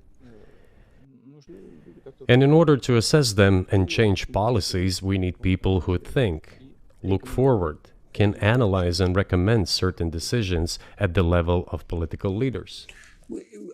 I just have to ask, you've said clearly that NATO expansion eastward is a violation of the promise you all were made in 1990. It's a threat to your country. Right before you sent troops into Ukraine, the Vice President of the United States went to the Munich Security Conference and encouraged the President of Ukraine to join NATO. Do you think that was an effort to provoke you into military action? Мы просто, я еще раз повторяю, мы многократно предлагали... I repeat once again, we have repeatedly proposed to seek a solution to the problems that arose in Ukraine after 2014 coup d'etat through peaceful means. But no one listened to us. And moreover, the Ukrainian leaders who were under the complete US control suddenly declared that they would not comply with the Minsk agreements. They disliked everything there and continued military activity in that territory. Шло освоение этой территории натовскими военными структурами. под видом различных центров. And in parallel, that territory was being exploited by NATO military structures under the guise of various personnel training and retraining centers. They essentially began to create bases there. That's all. Ukraine announced that the Russians were a non-titular nationality, while passing the laws that limit the rights of non-titular nationalities in Ukraine. Ukraine, having received all these southeastern territories as a gift from the Russian people, suddenly announced that the Russians were a non-titular nationality in that territory. Is that normal? All this put together led to the decision to end the war that neo-Nazis started in Ukraine in 2014. Do you think Zelensky has the freedom to negotiate a settlement to this conflict?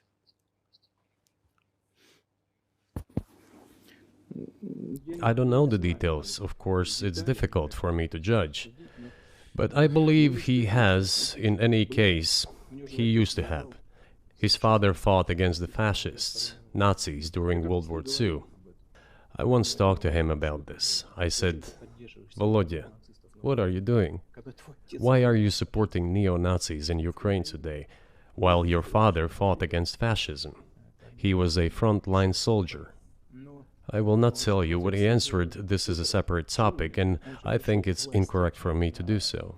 But as to the freedom of choice, why not? He came to power on the expectations of Ukrainian people that he would lead Ukraine to peace. He talked about this. It was thanks to this that he won the elections overwhelmingly. But then, when he came to power, in my opinion, he realized two things.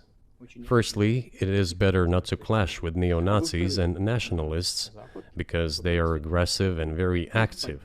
You can expect anything from them. And secondly, the US-led West supports them and will always support those who antagonize with Russia. It is beneficial and safe. So he took the relevant position despite promising his people to end the war in Ukraine.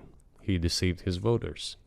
But do you think at this point, as of February 2024, he has the latitude, the freedom to speak with you or your government directly about putting an end to this, which clearly isn't helping his country or the world? Can he do that, do you think?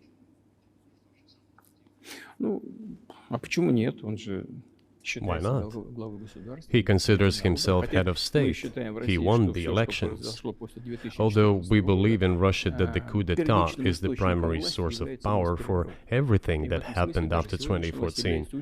And in this sense, even today, government is flawed. But he considers himself the president, and he is recognized by the United States, all of Europe, and practically the rest of the world in such a capacity. Why not? He can. We negotiated with Ukraine in Istanbul. We agreed. He was aware of this. Moreover, the negotiation group leader, Mr. Arahamiya is his last name, I believe still heads the faction of the ruling party, the party of the president in the Rada. He still heads the presidential faction in the Rada, the country's parliament. He still sits there. He even put his preliminary signature on the document I am telling you about. But then he publicly stated to the whole world, we were ready to sign this document, but Mr. Johnson, then the Prime Minister of Great Britain, came and dissuaded us from doing this, saying it was better to fight Russia. They would give everything needed for us to return what was lost during the clashes with Russia, and we agreed with this proposal. Look, his statement has been published. He said it publicly. Can they return to this or not? The question is, do they want it or not? Further on, President of Ukraine issued a decree prohibiting negotiations with us. Let him cancel that decree, and that's it. We have never refused negotiations, indeed. We hear all the time, is Russia ready? Yes, we have not refused. It was them who publicly refused. Well, let him cancel his decree and enter into negotiations. We have never refused. And the fact that they obeyed the demand or persuasion of Mr. Johnson, the former Prime Minister of Great Britain, seems ridiculous and very sad to me. Because, as Mr. Arakamiya put it, we could have stopped those hostilities with war a year and a half ago already. But the British persuaded us and we refused this. Where is Mr. Johnson now? And the war continues. That's a good question. Where do you think he is and why did he do that?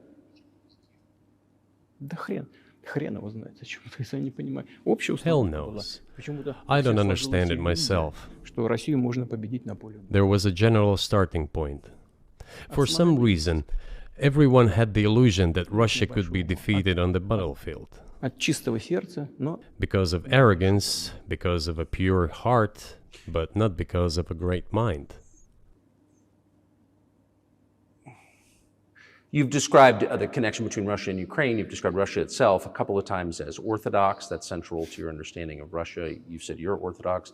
What does that mean for you? You're a Christian leader by your own description. So what effect does that have on you?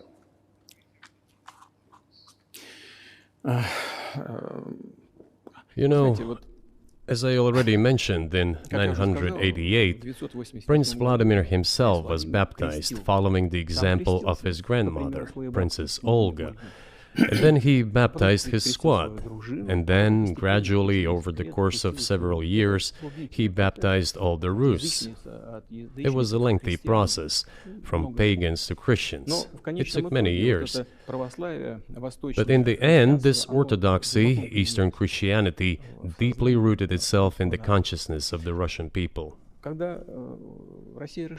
When Russia expanded and absorbed other nations who profess Islam, Buddhism, and Judaism, Russia has always been very loyal to those people who profess other religions.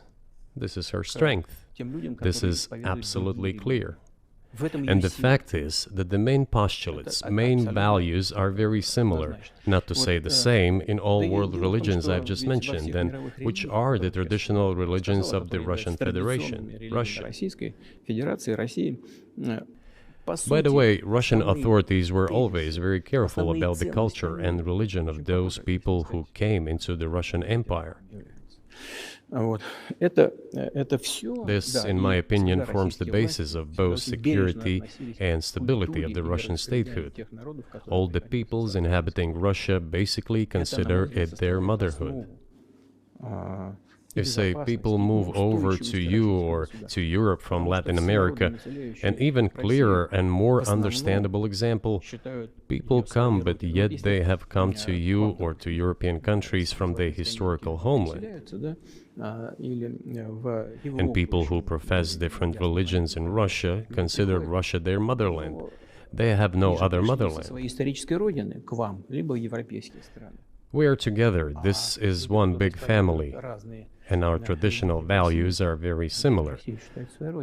I've just mentioned one big family, but everyone has his, her own family. And this is the basis of our society. And if we say that the motherland and the family are specifically connected with each other, it is indeed the case, since it is impossible to ensure a normal future for our children and our families unless we ensure a normal, sustainable future for the entire country, for the motherland. That is why patriotic sentiment is so strong in Russia. But can I say that the one way in which the religions are different is that Christianity is specifically a nonviolent religion. Jesus says, turn the other cheek, don't kill. How can a leader who has to kill, of any country, how can a leader be a Christian? How do you reconcile that to yourself?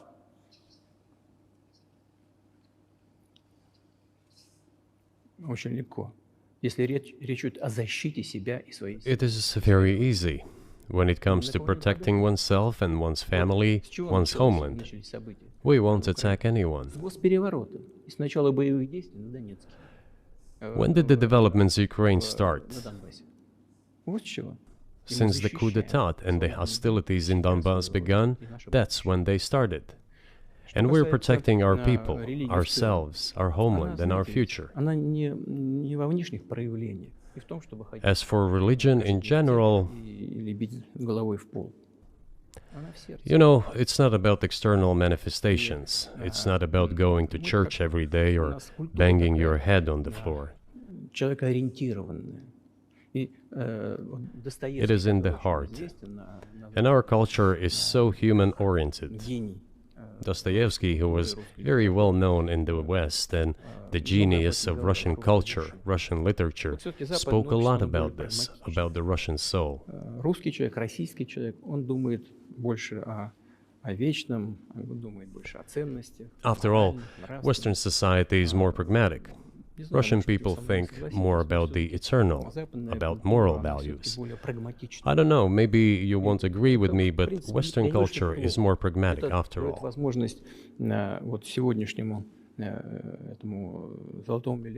I'm not saying this is bad. It makes it possible for today's golden billion to achieve good success in production, even in science and so on. There's nothing wrong with that. I'm just saying that we kind of look the same, but our minds So are do you built a see little the different. supernatural at work as you look out across what's happening in the world now? Do you see God at work? Do you ever think to yourself, these are forces that are not human?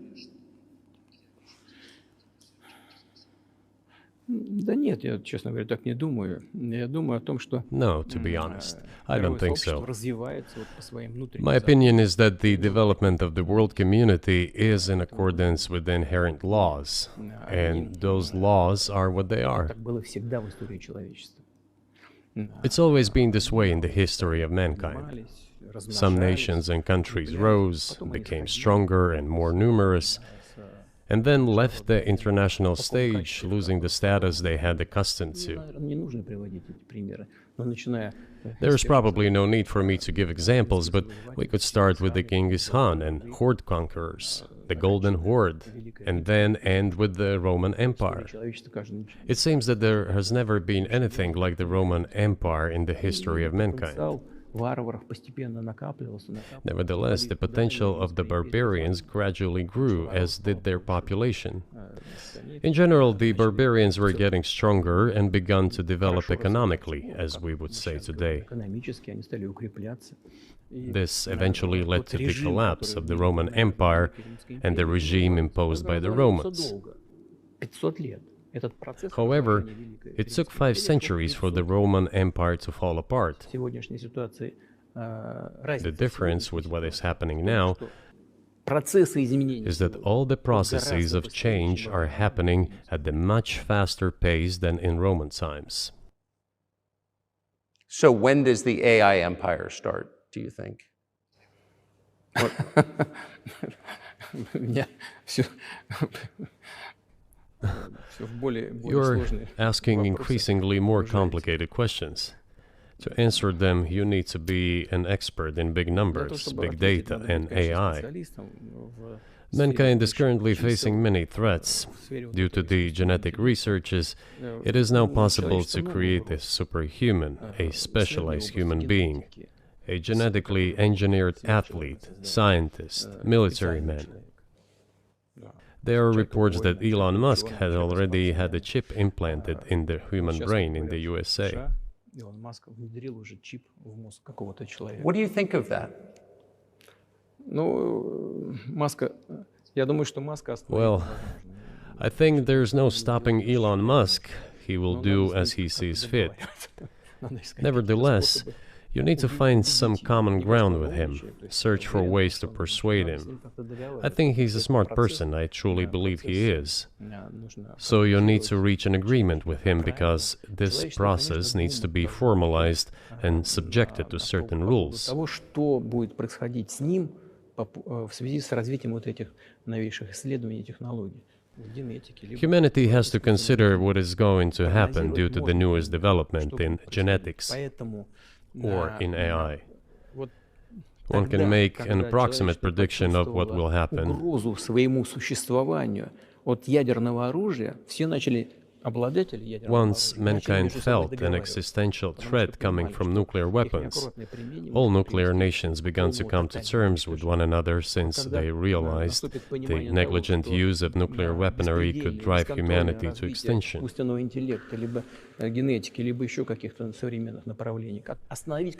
It is impossible to stop research in genetics or AI today, just as it was impossible to stop the use of gunpowder back in the day.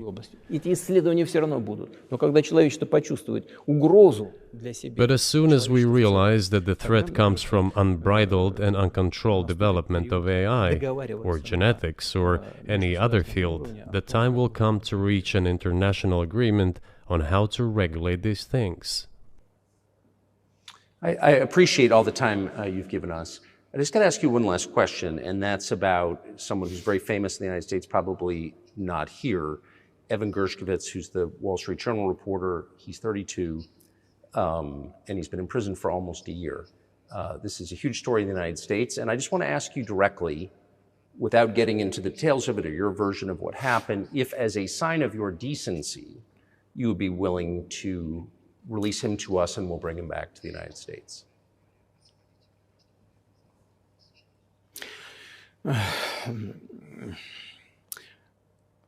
Мы столько сделали жестов доброй воли, что, мне кажется, мы исчерпали все лимиты. We have done so many gestures of goodwill out of decency that I think we have run out of them. Ни разу не ответил. We have never seen anyone reciprocate to us in a similar manner. However, in theory, we can say that we do not rule out that we can do that if our partners take reciprocal steps. When I talk about the partners, I first of all refer to special services. Special services are in contact with one another. They are talking about the matter in question. There is no taboo to settle this issue. We are willing to solve it. But there are certain terms being discussed via special services channels. I believe an agreement can be reached. So typically, I mean, this stuff has happened for obviously centuries. One country catches another spy within its borders, it trades it for one of its own intel guys in another country. I think what makes, and it's not my business, but what makes this different is the guy's obviously not a spy, he's a kid. And maybe he was breaking your law in some way, but he's not a super spy, and everybody knows that. And he's being held hostage in exchange, which is true. With respect, it's true, and everyone knows it's true. So maybe he's in a different category. Maybe it's not fair to ask for, somebody else in exchange for letting him out. Maybe it degrades Russia to do that. Вы знаете, можно как угодно говорить, что такое шпион, что не шпион. You can give different interpretations to what constitutes a spy, but there are certain things provided by law. If a person gets secret information and does that in a conspiratorial manner, then this is qualified as espionage. And that is exactly what he was doing. He was receiving classified, confidential information, and he did it covertly. Maybe he did that out of carelessness or his own initiative. Considering the sheer fact, this is qualified as espionage. The fact has been proven, as he was caught red-handed when he was receiving this information. If it had been some far-fetched excuse, some fabrication, something not proven, it would have been a different story then. But he was caught red-handed when he was secretly getting confidential information. What is it then? But are you suggesting that he was working for the US government or NATO, or he was just a reporter who was given material he wasn't supposed to have? Those seem like very different things. Я не знаю, на кого он работал. I don't know who he was working for, but I would like to reiterate that getting classified information in secret is called espionage, and he was working for the US Special Services, some other agencies. I don't think he was working for Monaco, as Monaco is hardly interested in getting that information. It is up to special services to come to an agreement. по нашему мнению, не связаны. Some groundwork has been laid. There are people who, in our view, are not connected with special services. Союзника Соединенных Штатов, Let me tell you a story about a person serving a sentence in an allied который country of the из патриотических US. соображений ликвидировал в That одной из person, due to европейских столиц patriotic sentiments, eliminated a bandit in one of the European capitals. во время событий на Кавказе. Знаете, что During the events in the Caucasus, do you know what he was doing? хочется говорить, но тем не менее скажу. I don't want to say that, but I will do it anyway. He was laying our soldiers, taken prisoner, on the road and then drove his car over their heads. What kind of person is that? И человек Can he even be called human? нашелся патриот, который ликвидировал его в одной из европейских столиц. But there was a patriot who eliminated him in one of the European По собственной capitals. инициативе или нет, Whether he did it of his own volition or not, that is a different question. Yeah, but Evan Вот он- Gershkovich didn't вот он- do that. I mean, that's a completely different. This is a Да, он не- 32-year-old like ну, он newspaper делал- да, он- reporter. He committed делал something другое. different. Да, он не просто журналист. Я повторяю еще раз, это журналист. He's который not получил just a секретную journalist. информацию, I reiterate, he's a journalist who was secretly getting Я confidential просто говорю про information. тех людей, которые Yes, it is different, but still, I'm talking about other people who are essentially controlled by the US authorities, wherever they are serving a с sentence. службами идет диалог. There is an ongoing dialogue between the special services. Спокойно. This has to be resolved in a calm, responsible, and professional manner. They are keeping in touch, so let them do their work. Тот человек, о котором вы сказали, господин, I do not rule out that the person you refer to, Mr. Gershkovich, may return to his motherland. в тюрьме в России. By the end of the day, it does not make any sense to keep him in prison in Russia. We want the US Special Services to think about how they can contribute to achieving the goals our special services are pursuing. Те проблемы, We are ready to talk. перед нашими Moreover, the talks are underway. And there have been many successful examples of these talks crowned with success. договаривались. Probably this is going to be crowned with success as well, Но только надо договариваться. but we have to come to an agreement. I hope you let him out. Mr. President, thank you. Мне тоже хотелось. I also want him to return to his homeland at last. I'm absolutely sincere. But let me say once again, the dialogue continues. The more public we render things of this nature, the more difficult it becomes to resolve them. Everything has to be done in calm manner. I wonder if that's true Закрытом режиме. with the war, though. Also, I guess I want to ask one more question, which is, and maybe you don't want to say so for strategic reasons, but are you worried that what's happening in Ukraine could lead to something much larger and much more horrible? And how motivated are you just to call the U.S. government and say, let's come to terms?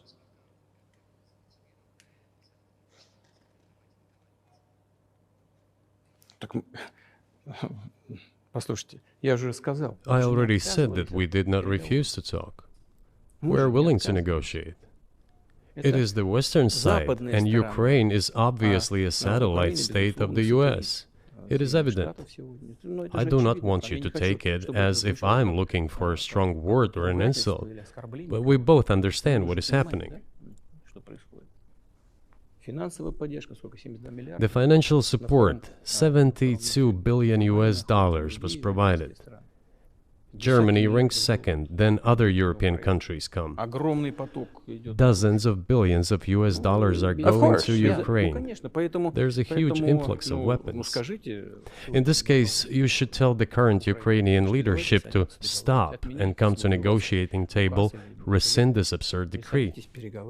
We did not refuse. Sure, but you already said it. I didn't think you meant it as an insult because you already said correctly, it's been reported that Ukraine was prevented from negotiating a peace settlement by the former British Prime Minister acting on behalf of the Biden administration. So of course they're a satellite. Big countries control small countries. That's not new. And that's why I asked about dealing directly with the Biden administration, which is making these decisions, not President Zelensky of Ukraine. Ну, если администрация Зеленского на Украине отказалась от переговоров, Well, if the Zelensky administration in Ukraine refused to negotiate, I assume they did it under the instruction from Washington. If Washington believes it to be the wrong decision, let it abandon it. Let it find a delicate excuse so that no one is insulted. Let it come up with the way out. It was not us who made this decision, it was them. So let them go back on it. That is it. However, they made the wrong decision, and now we have to look for a way out of the situation to correct their mistakes. They did it, so let them correct it themselves. We support this. So I just want to make sure I'm not misunderstanding what you're saying. I don't think that I am. I think you're saying you want a negotiated settlement to what's happening in Ukraine.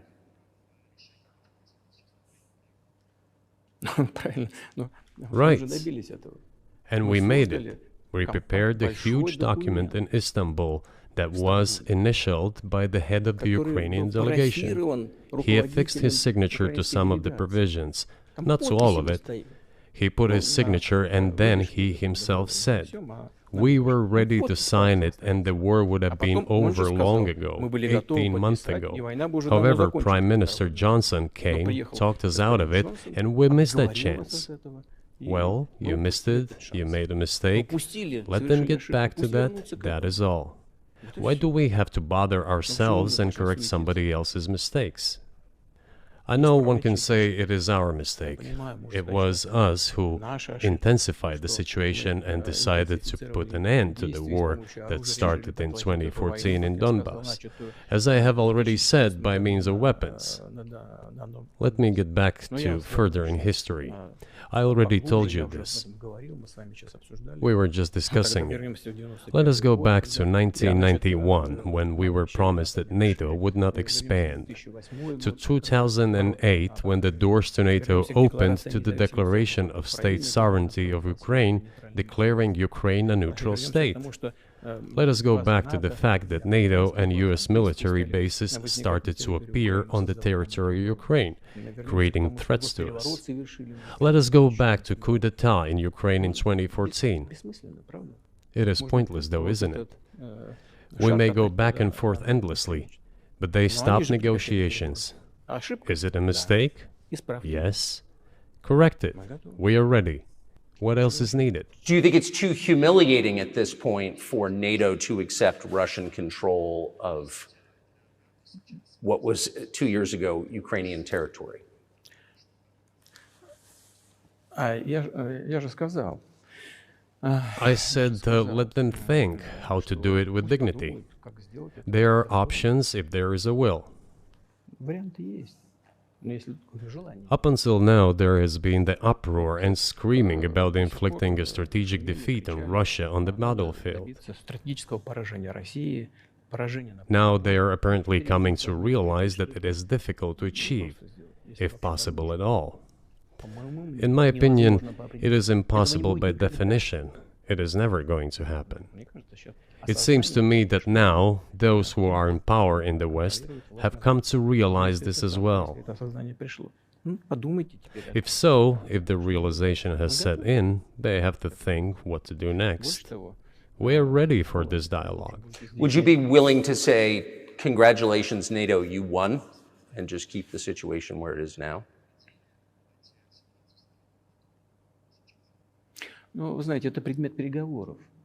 You know, it is a subject matter for the negotiations. No one is willing to conduct, or, to put it more accurately, they are willing, but do not know how to do it. I know they want to. It is not just I see it, but I know they do want it. But they are struggling to understand how to do it. They have driven the situation to the point where we are at. It is not us who have done that. It is our partners, opponents who have done that. Well, now let them think how to reverse the situation. We're not against it. It would be funny if it were not so sad. This endless mobilization in Ukraine, the hysteria, the domestic problems, sooner or later it will result in agreement. You know, this probably sounds strange given the current situation, Все равно мы договоримся. И But the relations between the two peoples will be может, даже rebuilt странно в anyway. сегодняшней ситуации прозвучит. It will take a lot of time, but they will heal. Между народами восстановится. Потребуется много времени. I'll give you very unusual examples. Совсем приведу вам необычный пример. There is a combat encounter on the На поле боя battlefield. Here's a происходит specific бой example. Ukrainian soldiers got encircled. This is an example from real life. украинская Our soldiers were shouting to them, "There is no chance. Surrender yourselves. Come out and you will be alive." Наши солдаты им кричат. Suddenly, the Ukrainian soldiers were screaming from there in Russian, perfect Russian, saying, Вдруг оттуда "Russians, do not surrender." на хорошем русском And all of them и perished. не сдаются. They still identified themselves as Russian. Они до сих пор русскими себя ощущают. В этом смысле то, что What is happening is, to a certain extent, an element of a civil war. Everyone in the West thinks that the Russian people have been split by hostilities forever. растащили No, одну they часть will be другую. reunited. Нет, The unity is still there. воссоединение произойдет. Оно никуда и не делось. Why are the Ukrainian authorities dismantling the Ukrainian Orthodox Church? Растаскивают русскую православную церковь. Because it brings together not only the territory, Объединяет не территорию. it brings together our souls. И No никому one will be не able to удастся separate the их soul. разделить.